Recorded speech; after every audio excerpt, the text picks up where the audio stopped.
Hi, this is Kevin Midolis, and I'm here to share my handy dandy project Watermelon Detector with you. What's a watermelon?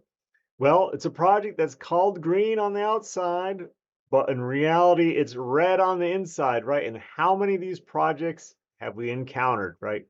We see these all the time, but how do you know that project, whether it's actually green or red, pretty in the beginning? Well, that's why I put together this tool to help you identify those issues. So right in the beginning, you're starting a project, maybe you're doing a modernization, you're migrating to a new system, and you suddenly have all these new teams standing up, right? You need an estimate from them, but really they're a new team, they're a struggling team. How much faith can you have in whatever they tell you? How much experience do they have with the technology? Maybe little to none. But they're experts in the subject matter. Great. So, right, you can quickly go through these questions to identify potential risks that you can then assign owners, and you can then look at mitigation. So you can figure out what those, how you're going to tackle these. But it's a quick way of identifying risks early in a project and throughout the project life cycle. So instead of just relying on like tasks, you're able to see what those risks are. So you can go through this, you can ask the whole series of questions, then you can go into technology. So is the technology proven, right? Is it new technology? Never.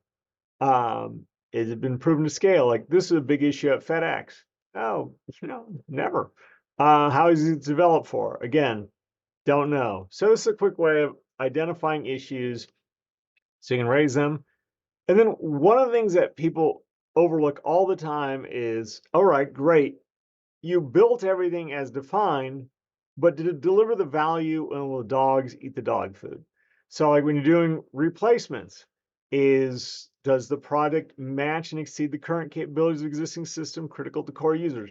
Right? Oftentimes you're like, oh, we'll just do the 20% of the 80% used. No, that's an MVP, not a minimum viable replacement. That it's very high adoption risk. See this happen all the time.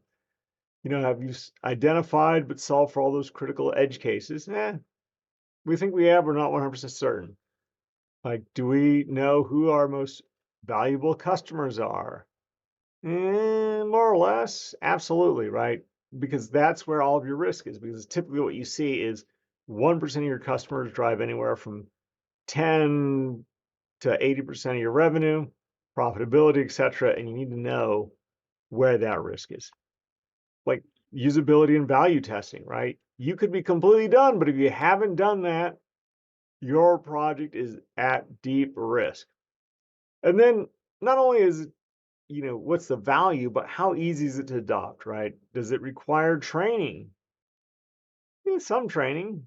Okay. Ooh, how much work is required before you get value? Oh, it's not just training, but we need to integrate into other systems. So now we need to wait on the customer's IT. We need to get prioritized. Like now we have high adoption risk, right? And then what are other adoption factors? Who has the power in the relationship? Is it you or is it they do? Are you dealing with Walmart and you're a little fish, or are you Walmart and you can push whatever you want on your customers, right? As well as things like regulatory. Is regulatory going to be a constraint or help you adopt, right? And then finally, as you begin to roll things out, what happens when things go wrong? Do you have a damage control strategy? Yes, we're able to roll back with minimal work. Great. Are you going to roll out all at once? Ooh, hard cutover, high risk. Well, data feeds change, right? Do you have user training available for users already? Do you have user acceptance testing plan? Not only do you have a plan, but do you have a plan for each of your largest customers? Because again, a small subset will make up a huge portion of your risk. And then, have you done destructive testing? Have you accurately calculated the max loads or not, right?